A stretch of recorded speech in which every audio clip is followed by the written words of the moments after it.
Hello guys, welcome back to this channel. Guys, if you are new here, consider subscribing and press the bell icon to get notifications timely. इस video में हम लोग बात करेंगे Maharashtra corporation limited के बारे में। आप लोगों को मैं बताना चाहूँगा सबसे पहले आज के दिन यानी 11 जनवरी 2021 को इसके अंदर क्या सिचुएशन चल रही है। 0.72 की लास्ट क्लोजिंग, आज ओपन होता है 0.73 के ऊपर एंड लो बनाता है 0.72 का और हाई बनाता है 0.73 का। आज के दिन का लोअर सर्किट एंड लगा था 0.71 और 0.73 आज के दिन का अपर सर्किट लेवल लगा है।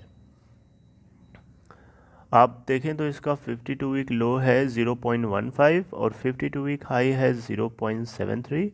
मार्केट कैप मात्र 9.88 करोड़ रुपए है और अभी ये ट्रेड हो रहा है 0.73 के ऊपर।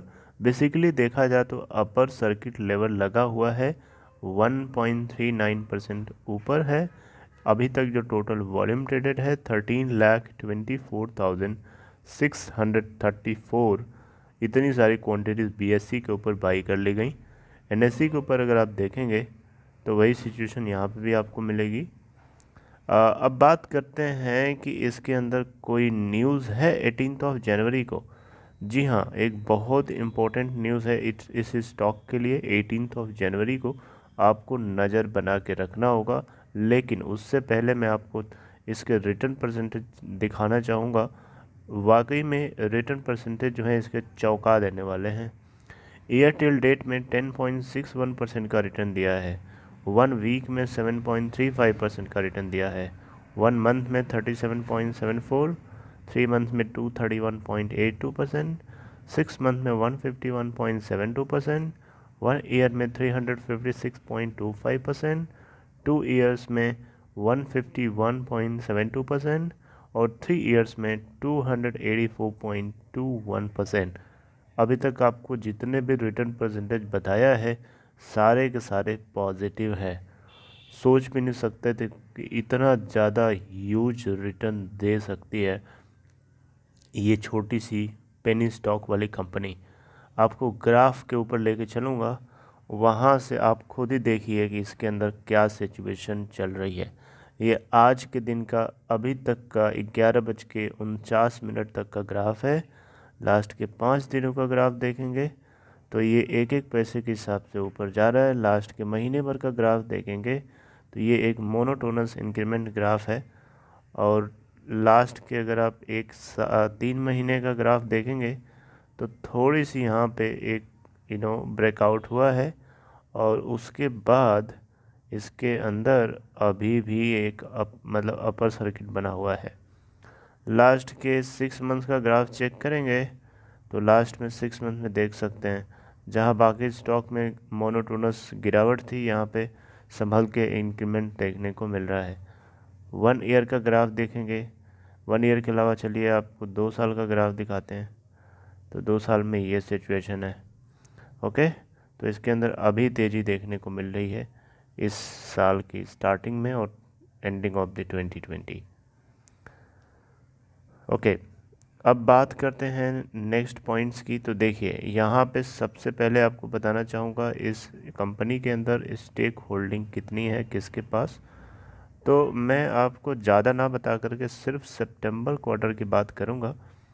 सितंबर क्वार्टर में सबसे अच्छी बात ये है, या सबसे अच्छी बात तो ये है कि प्रमोटर्स की होल्डिंग जितनी भी है उसका गिरवी नहीं है, चाहे हम किसी क्वार्टर को उठा के देख लें। लास्ट के 4 सितंबर 2020 के क्वार्टर में प्रमोटर्स की होल्डिंग है 13.27%, जिसका 0% गिरवी है, गिरवी नहीं है। FIIs यहाँ पे नहीं है। यहाँ पे DIIs मेजॉरिटी में बने हुए हैं 58.72% के साथ। यहाँ पे म्यूचुअल फंड्स भी नहीं आपको मिलेंगे। अदर इन्वेस्टर्स में पब्लिक इन्वेस्टमेंट यहाँ पे है 28% के आसपास, तो मेजॉरिटी में पब्लिक है। और आपका DIIs हैं डोमेस्टिक इंस्टीट्यूशनल इन्वेस्टर्स, और प्रमोटर्स सबसे कम स्टेक के साथ इसमें बने हुए हैं। Okay nice. अब बात करते हैं कि इसके अंदर 18 जनवरी के दिन क्या हो सकता है। राइट। तो उसके लिए आपको मैं ये एक PDF है, इसको खोलना चाहूँगा और ये बेसिकली कंपनी की तरफ से BSE को इन्फॉर्म किया गया। एक्चुअली में देखा जाए तो 29 दिसंबर 2020 को इसके बोर्ड की एक मीटिंग थी। ओके, नहीं, AGM थी शायद, एनुअल जनरल मीटिंग थी, और ये 8 जनवरी को होनी थी इसके बोर्ड के डायरेक्टर्स की मीटिंग, लेकिन उसको पोस्टपोन कर दिया गया है। अब वो 18 जनवरी 2021 को होने वाली है। तो 18 जनवरी को नज़र बना के रखिएगा, क्योंकि इसके अंदर तो अभी लास्ट के कुछ दिनों से ज़बरदस्त तरीके का UC लगता हुआ दिख रहा है, और उम्मीद है कि ये 18 जनवरी 2021 तक लगने की संभावना है, पॉसिबिलिटी है। इसी PDF के अंदर ये भी बताया गया है कि कंपनी की जो बोर्ड मीटिंग होनी है उसका एजेंडा क्या है। तो देखिए, इसका एजेंडा ये है कि कंपनी की जो बोर्ड है वो चाहता है कि जो बिज़नेस की अपॉर्चुनिटीज़ अवेलेबल हैं, जो अवेलेबल है, एग्जिस्टिंग हैं, उनको एक्सप्लोर किया जाए, और बिज़नेस को आगे बढ़ाने के लिए नए नए क्लॉजेस को देखे जाएं, और इसके अलावा फंडिंग को की जो रिक्वायरमेंट है उसको पूरी तरीके से अवेल कराया जाए, ठीक है, for existing as well as new businesses of the company, है ना। Issue by issuing equity of shares on right issue basis, qualified institutional placement, private placement, preferential issue, और through any other permissible mode and combination thereof as may be considered appropriate। ठीक है, बात समझ रहा है कि नहीं। यहाँ पे इक्विटी शेयर्स और राइट शेयर्स या क्वालिफाइड इंस्टीट्यूशन या प्राइवेट प्लेसमेंट बेसिस पे या फिर प्रेफरेंशियल इशू के जरिए या किसी और परमिसिबल मोड के जरिए ये फंड को रेज करना चाहते हैं, ताकि इनके एग्जिस्टिंग बिजनेस और न्यू बिजनेस को फ़ायदा पहुंचाया जा सके। यानी फंडिंग होगी तो बिजनेस आगे चलेगा। नेक्स्ट इनका एजेंडा है इस बोर्ड मीटिंग का, ये अपॉइंट करना चाहते हैं श्री गजानन लक्ष्मण